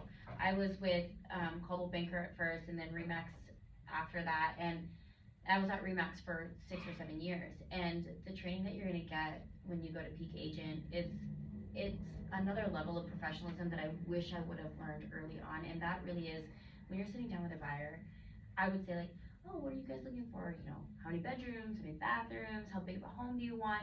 And really what they're gonna teach you is sometimes we start putting in our own personal likes, dislikes, opinions into what we think they're looking for, and that's not what our job is. Our job really is to find out what they want and without putting in our preferences. So what Russ teaches in Peak Agent, which I love, is when you sit down with your buyers for your first meeting with them, instead of asking them detailed questions like how many bedrooms and bathrooms, you're asking them, tell me what your dream home looks like. Tell me what your vision is. Tell me, like, and you're just open-ended questions with these buyers to really find out, you're gonna find out what maybe their hesitations might be. If they say, one of my favorite examples is, I really want an open kitchen. I really want a big kitchen. How do we know what big means to them? Right. We don't know what big means to them. In my mind, I know what big means to me, but that may not be what they might have grown up in a really tiny condo and Right. big is like the size of this space right here. Right. We don't know that. And I, for years, wasted my time asking the wrong questions in those buyer meetings. And that's something that I feel like is so crucial here at C21 what they teach is asking the right questions. And that's gonna put you on a level of professionalism that is by far better than 90% of the agents in our area. And I think that that's gonna really help you with also finding the right properties. You're not gonna waste your time, because immediately, just looking at the listings on the computer, you're gonna know, like, that's not what they want. And so, and also with Caravan, also why that's important is because you're also building your own knowledge of the areas. You're physically going into the home, so you'll know whether or not that is gonna be a good fit. And so when you meet with your buyers, you already have all of that knowledge and experience. And it's, you know, 1 day a week that you would do that consistently. So I would say, they haven't done Peak Agent, right? No, yet. not yet. Okay, so, guys, I've been licensed for 8 years and I did Peak Agent when I moved over and I was like, oh my God, I've been asking the wrong questions this whole time, and it's really so crucial to ask the right questions when you are with your buyers. It'll save you so much time, and you have to value your time too, right? You need to know your own value and not just go and show 50 properties just because it feels like you're doing something. Right. That's not the goal. The goal is to really find what's a good fit for them and not make you feel like you're just busy working. Like, work smarter, not harder. It is, and early on, just be careful, because you're gonna hear that a lot too, which is true. It is about learning how to be more efficient, how to have these honest conversations. Yeah. At the same time, just starting out, unless you have 5, 7 transactions going, you're never too busy for any person, any situation. It's about relationships and people. I was and, gonna ask and you that gets that. in a lot of heads With early on. new agents, when you're talking about, when you're meeting with a seller or buyer, I wanted to ask, when you started and Right. you sat down for a listing Uh-huh. and they say, you know, why should I work with you? Right. And as a new agent, sometimes you can't lean on, well, I've sold homes in this neighborhood, Production, or you can't lean on your production, you can't lean on your experience.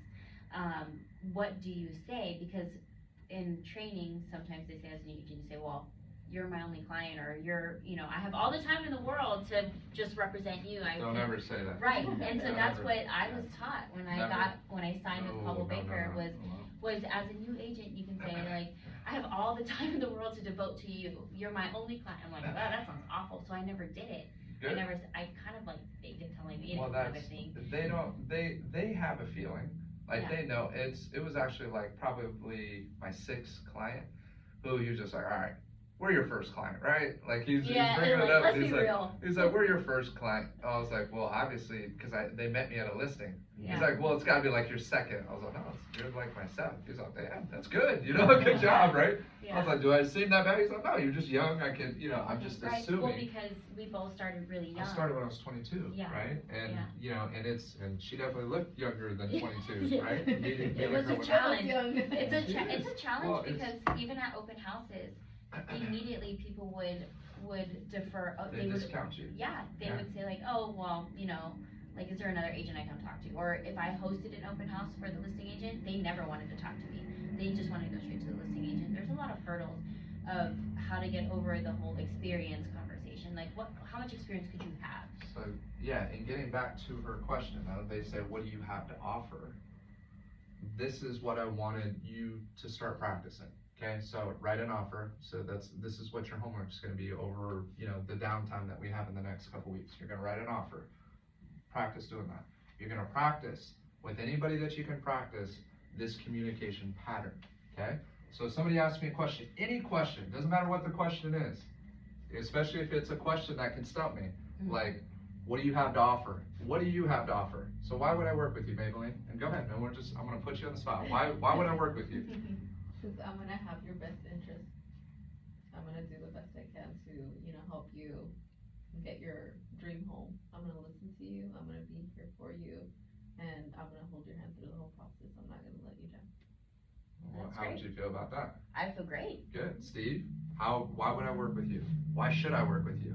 I know Veronica Salazar, I know all these other great agents, right? I have the backing of C21. Okay, so you're awesome and you got the backing of C21, that's great. I work for the most recognized name brand in real estate for over the past 40 years, right? The largest market share in Ventura County. It is, Right. and it's also just, the most in terms of coverage, maximum exposure, and that's what we'll get into the 4 pillars. But what you do is you ask them the question. The answer isn't your answer. It's good to have that. Those are called sound bites. Sound bites are quick little commercials, 30-second elevator speech. Why should I work with you? Why should I work? Write it down. Take some time. Develop. Why should I work with both of you? That's important to know. But what you do in that situation is you ask them a question. Remember, the person asking the question is in control. People like to talk. You're going to become an expert interviewer. You're going to be great at conversations, and people are going to love talking with you because you listen, because you ask questions, because you sincerely care about them and are interested in what they're trying to accomplish. You're interested in them. So you ask me the question, I'm a brand new agent. I'm going to say, Cassie, what are you looking for in an agent? What's important to you? I'm looking for someone who is gonna have my best interest in mind, but also that has the knowledge and experience that can navigate me through this process, because I've never done this before. Okay, that's great. So you're looking for somebody who has your best interest in mind and who can hold your hand or help you navigate through a very complicated process. Is that correct? Correct. That's great. Well, my promise to you is if you work with me, nobody's going to work more diligently and feel that, I'm screwing this up, but I have a duty to look out for your financial best interest and to protect every hard-earned dollar that you and your family have saved up to try to purchase your home, or to protect your equity in the home that we're looking to sell. Now, I promise you, I will always be honest with you and tell you what you want to hear, not what you want to hear. Is that what you're looking for? Yeah. That's great. Need to hear, but not what you wanna hear. Right. Yeah, something. We're like, it's Good way to morning, catch it's it. almost Christmas. Right. I do have, and I've encountered this as a new agent that was always the hardest for me, was how many homes have you sold in this neighborhood? Right. Worst question ever. I hate that question. Even as an experienced agent, maybe I haven't sold 10 homes in this neighborhood. Maybe I didn't even sell one in this neighborhood. How would you overcome a question like that as a new agent? So some people are just looking to try to intimidate you, and they can tell you're newer, and they're just trying to like come up with something that they feel like, I just put that person in their place, Yeah. right? So you just ask them in terms of, oh, so is this the area that you're hoping to purchase in? I'm gonna just, again, go back to questions, Yeah. right? If they're gonna push on me, typically the second I start asking questions and digging, they completely forgot that their initial question that they asked me was, how many homes do I sell in this neighborhood? Now what you do is it's called, so a question's asked, you repeat and affirm, so I show them that I'm listening to their question. Sometimes it's an objection, like that is an objection. Yeah. And what I would say is, well, it's actually our team, and now I'm probably gonna be referring to not just my own team, but the team of the office and the company has actually sold the highest sale in this area, 2 months ago, if I know that's the truth. Yeah. So I'm going to, again, bank off of what the company has done, but I'm telling you, it can come up, but it doesn't, it's more of like, if you're working open houses and you get somebody who's trying to come through and trying to test your knowledge, you're gonna earn those points by knowing what's happening in that neighborhood. Yeah. You're gonna earn it by what Kim talked about, the switcher, right? And knowing about another home that's got a swimming pool that's on the market, that's active right now. That's what's gonna impress them. Yeah. So it's learning how to handle it. Yeah. And you just have to remember, it's like they're jabbing, you're not running from it, you're avoiding the jab, but you're still moving forward, okay? So that's what these objections and these questions are. So the beauty is, you don't have to have the perfect answer. Right. You really don't. And you can still impress them and they can see that you're listening, right? And you ask them, well, it sounds like this neighborhood's really important to you. Do you mind sharing with me why this neighborhood's so important? What are you looking for? Well, my parents live in the neighborhood. We really would like to be in the same neighborhood. We just had a new kid and we would like, some babysitting help and transportation, and all that is important to us. So we need to be in this neighborhood. So we just want to make sure that we know somebody who knows the nuances, and this legitimately came up with the seller that I listed in the street that I bought. So the answer that I had for him, which is again a little different than her question, I asked him first, what are you looking for in the agent that you're looking to hire, right? He told me somebody who understands this neighborhood. I just bought in the neighborhood. I said, well, he already told me he's interviewing 2 other people. One was his pastor, and another one was another top agent. It was Bob Dorby, right? Another top reputation in the area. So I'm up against this guy's pastor who had already been to the place. Right. I'm like, there's no way I'm gonna overcome this one, right? And then the other name I hear is like, damn, okay, another top agent, who was used to do a good amount of business. At that time, it could have been intimidating to me, but I had already gone through all this. I had learned all of this, what we're teaching right now. So I'm like, let's go. As we go through and I'm speaking to him and I'm asking him the questions, he's like, well, we're not making a decision today. So I set a second follow-up appointment. But my point that I figured out with him through enough discovery was, nobody cares more about you getting top dollar for your home than I do, because I have a vested interest in you getting top dollar for the sale of your home. It affects my value. Nobody else cares as much as I do. So I can promise you that nobody's gonna work harder and negotiate stronger than I will, because it directly affects me owning a home a street up from you, right? And I took that listing and I got it because that stuck in his head. And that's what George Morris, the previous owner here, taught me. Persuasion is a lot longer lasting than manipulation. And when you're persuasive and you're good and you ask questions and you listen and you keep asking and you're listening, you're repeating and affirming, and you ask the next question, you keep digging deeper. Tell me a little bit more about that. Why is that important to you? Is there anything else? That's it. So practice that as you're having your conversations with your family through the holidays. Ask some questions, repeat and affirm. Don't say exactly verbatim what they said, but sum up to show that you're listening. It's such an important skill set that I wish I would have learned earlier in my career, and I didn't, because this is a unique type of training. I mean, in other brokerages, sure, you're gonna learn the contract, sure, you're gonna learn, like, you should spend this much in marketing, you should do this and that, which is great information to know, but this is really the nuance of the business that you're not gonna get anywhere else. And really the discovery process of even friends and family, it's great practice, and it's also helps you become like a better person in general, being invested in the conversation and understanding what they want and what they need and what they want to share with you. And those are things that sometimes as agents, when we're in that mindset of you're trying to prove yourself, especially in the beginning, is you're more concentrated on trying to tell them what your qualifications are or how you can prove yourself to them or what you can do for them. And ultimately, they just want to talk about what they need and what they want or what their situation is. And so it kind of, to shift that mindset is super important, because it allows you to be so much more relatable, trustworthy. They want to work with you because not everyone listens to them. And that's probably one of the top complaints, aside from communication, is feeling like maybe they weren't represented with their needs as much because that agent was not paying attention to those little details. And so I feel like it's a hard skill set to learn, because everyone wants to talk about themselves. That we're not excluded from that as agents. We wanna talk about ourselves. But I've learned so much from the training that they have here on how to ask those questions to get the answers that you need to be able to provide a better service. Cause they're gonna remember that. They're gonna remember that you cared and that you were paying attention to what they really wanted and needed out of it.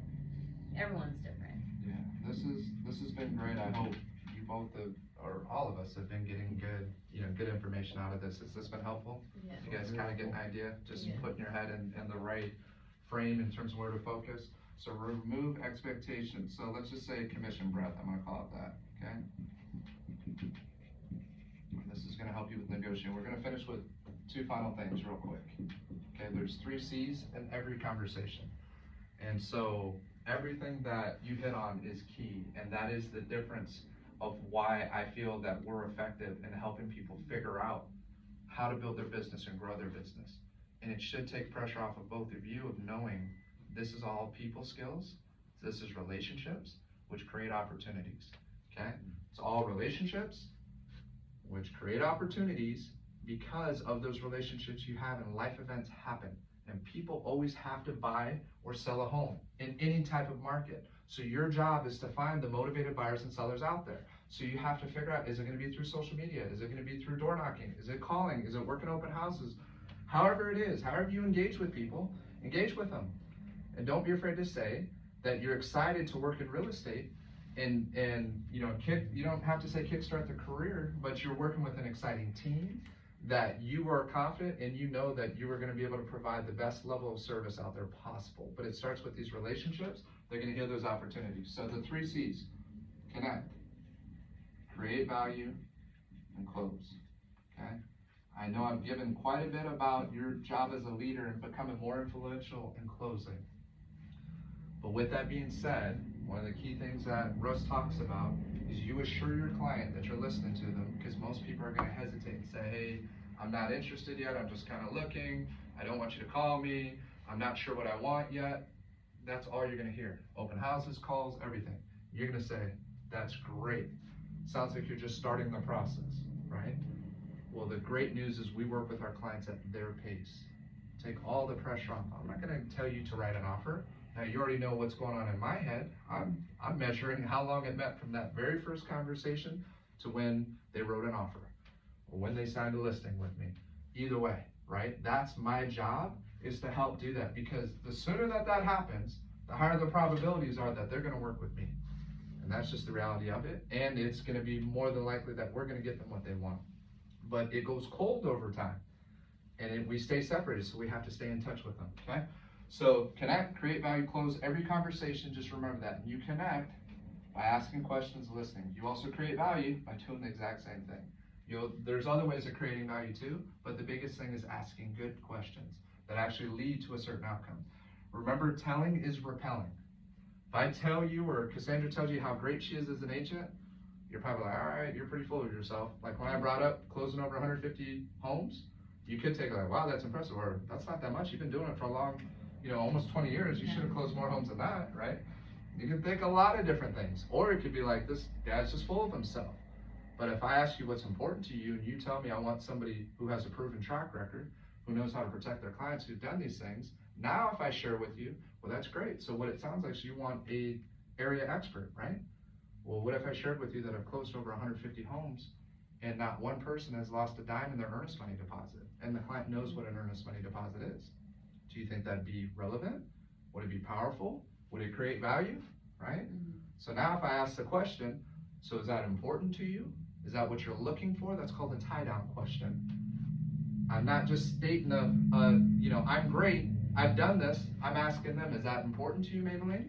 Yes. You say, yes, it is. What am I doing? I'm closing her. You see what I'm getting her to commit to working with me. I'm getting her to commit on us taking the next steps. So identify with each client or each prospect, where are they at today? What's their next step? So remember those two things. Commission breath, remove expectation. Don't act in your own interest of trying to make sure that you get paid a commission. Always remove the commission and the expectation of getting paid. You're gonna do a lot of stuff for free. You're gonna do a lot of pro bono. When I went to law school, the attorney that was mentoring me says, hey, you're gonna keep doing it. You're gonna continue to do a lot of things for free. Just get used to it. You're gonna do a lot of pro bono work, especially starting out in your career. It's never that you're not getting paid, you're learning. The faster you learn and figure this game out, the faster you will get your first paycheck. But it's who can get that information quicker. Are you watching YouTube videos? Are you researching what does the listing presentation look like? Your job is to set appointments. Eventually it's to present, right? Eventually it's to pre-qual, to discover. Eventually it's to overcome objections. These are the skills that you need to practice. How are you gonna start practicing them? Coming in here, coming in trainings, and then setting up role play partners. And the two of you should do that. At least role play once a week, a specific script with questions. To learn the questions, practice asking the questions to each other, ask more questions and just going back and forth. That's what the script is. That's what you're practicing is questions. And you'll learn, and it'll make more sense. And some of these questions you'll be like, why would I ask that? And then we'll talk about it. And once you understand it, it's easier for it to be reflex, okay? And we'll get that down. So connect, create, value, close. Every single conversation, that's what you're doing. When you're closing, you're setting the appointment, all right? And then, I mean, if you're at the appointment, you're taking the listing or you're writing the offer. That's what you're closing on. And then removing expectation. I think that's, I know we hit you with a lot, but I hope that was a good basic understanding to really kickstart. I try to record it, so I'll upload it too, and I'll share it with you guys. And thank you for everything that you contributed. Sorry if I diverted a little bit, Don't but I No, just it feel was like perfect. sometimes it is so overwhelming for all this information at first, right? Because you're not only learning documents and disclosures and all this, but you're also trying to learn how you're gonna formulate your business and who you are gonna be as an agent. So there's so many different kinds of people and different agents in this industry. So I think it is overwhelming, and I wanted you guys to kind of maybe get a picture of like how different ways you could do it, and also what makes you a better agent.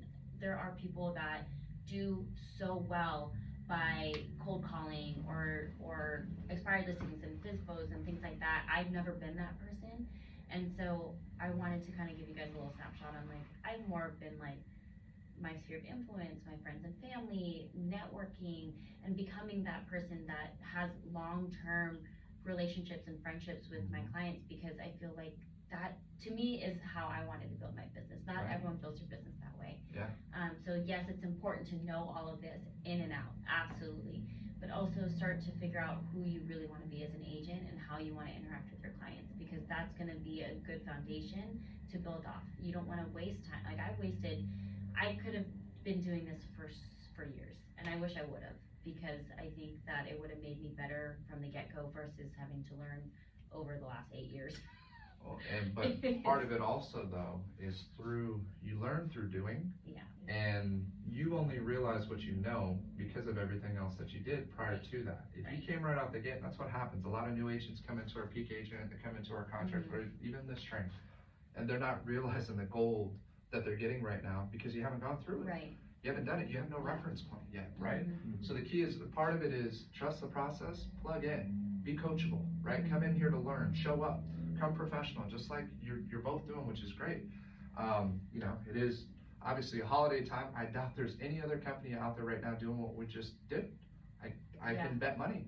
Nobody's doing it, not on the Friday before Christmas. This whole So- week probably was a dead week. Yeah, so once I upload that and send it to you, outline what you're hearing on here. Ask questions, write questions down that come to you. Well, tell me a little bit more about the days. Tell me a little bit more about contingencies. How do you explain this? How do you overcome that? We didn't go over the final walkthrough, which happens 5 days prior to closing, right? Typically, within 5 days prior to closing is your final walkthrough.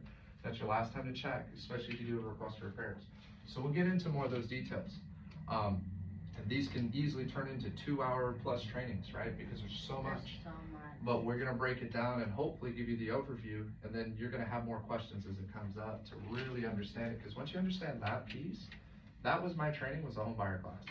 My dad would teach the home buyer class. I'd go to every single one of them. That's how I learned real estate. That and then being STC. Between the two, that's all I needed. I never had sales training. Nobody ever taught me how to repeat and affirm, right? And then ask more questions and dig deeper. Again, I was taught not to be a salesperson, which I'm grateful for, because it laid the foundation, just like your foundation has been all relationship based. Yeah. Can we be better closers? 100%, right? Can we do more business? 100%. Can we be more efficient? 100%. Those are the 6 foundational principles in terms of what we focus on here as an organization that's gonna lead to your success. Protecting that mindset, understanding your purpose, your drive, right? Business planning, goal setting. We just did that recently, and we need to do the same. And I know it's hard to do early on, but have numbers that you know you'll feel good. If you hit X amount in production, like, all right, now I can take that next step. Yeah. Now I know I hit that milestone. And to start out, get your first deal. How long is it gonna take from the first day you start to when you pop that first escrow? Well, even before you pop that first escrow, you have to show property, right? You have to meet with potential sellers. You have to try to set appointments. How long is it gonna take for you to do it? Are you gonna wait till you go through Russ's training, before you go through Fred's training, before you go to, however, 10, 15, 20 of my trainings, before you start talking to people? Or are you gonna start talking to people and trust the process and plug in and start taking action?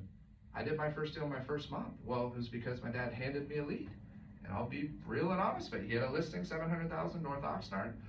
The guy calls up, he's like, here, hands me the phone. He's like, this is on my Janet Wood listing. It was like 700 at that time, which was a lot of money. It's like a 5-bedroom, 2,400 square foot home in North Oxnard. And so sure enough, the guy had a home to sell in Simi. My very first listing's in Simi. I knew nothing about Simi, right? Yeah. But that was my first listing. So you follow your relationships, Yeah. the people that you meet, and you then become that area expert.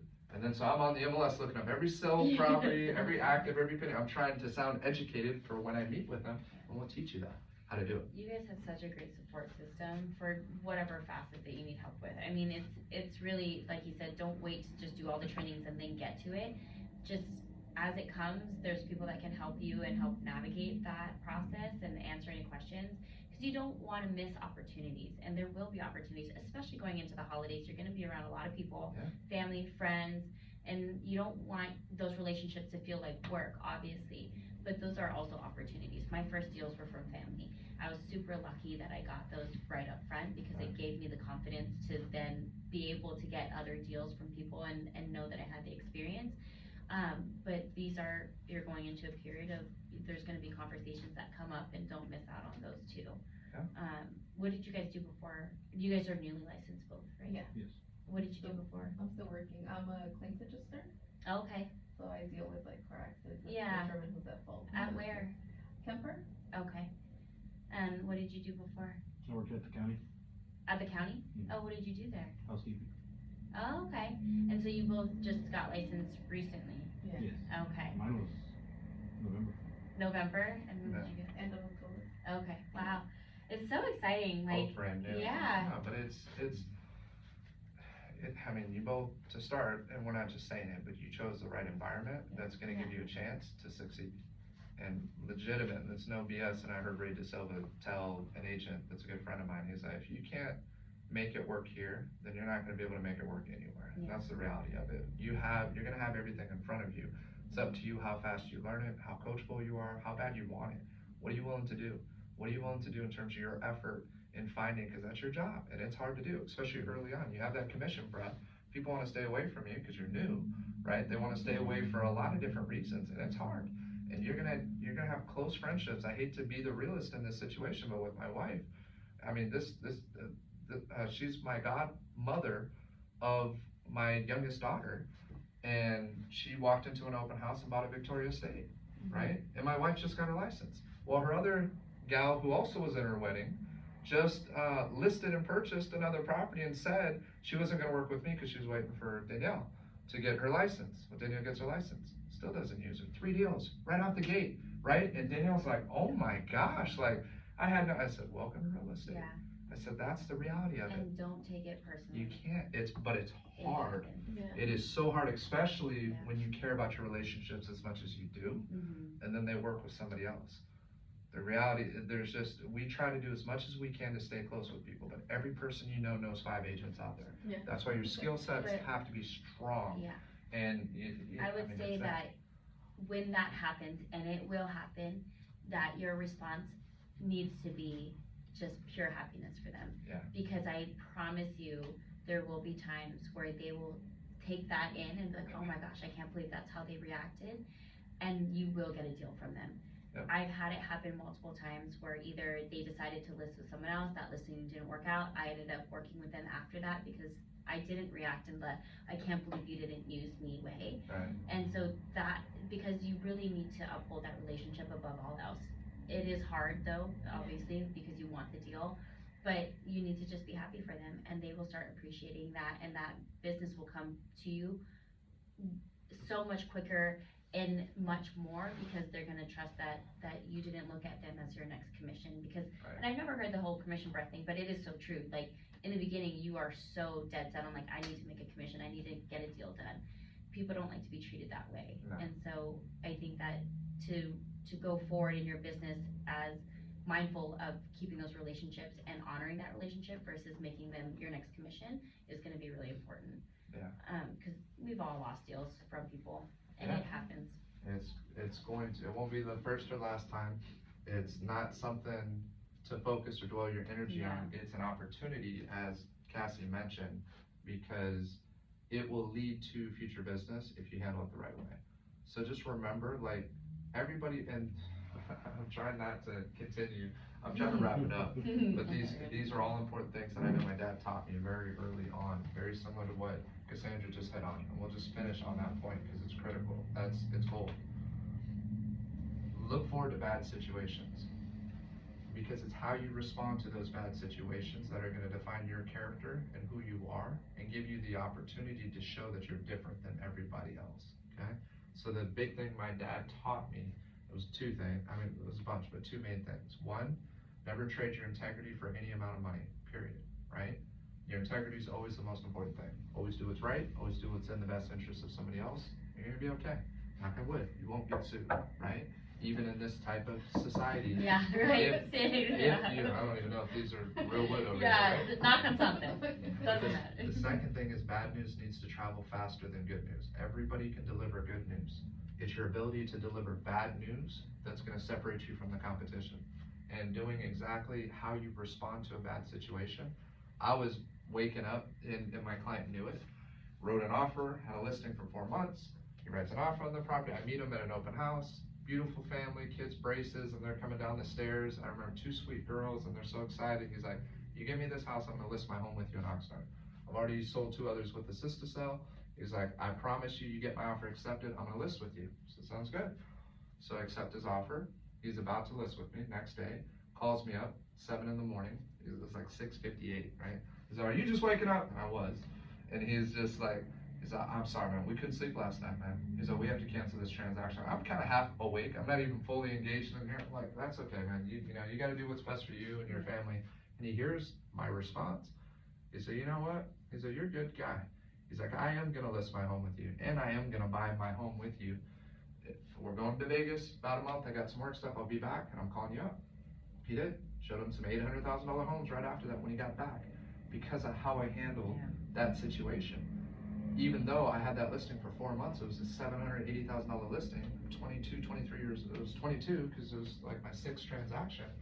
I could have easily been like, oh man, like really? You're canceling now? Now I gotta tell my seller this? You know, like what kind of business person I could have said a lot of things.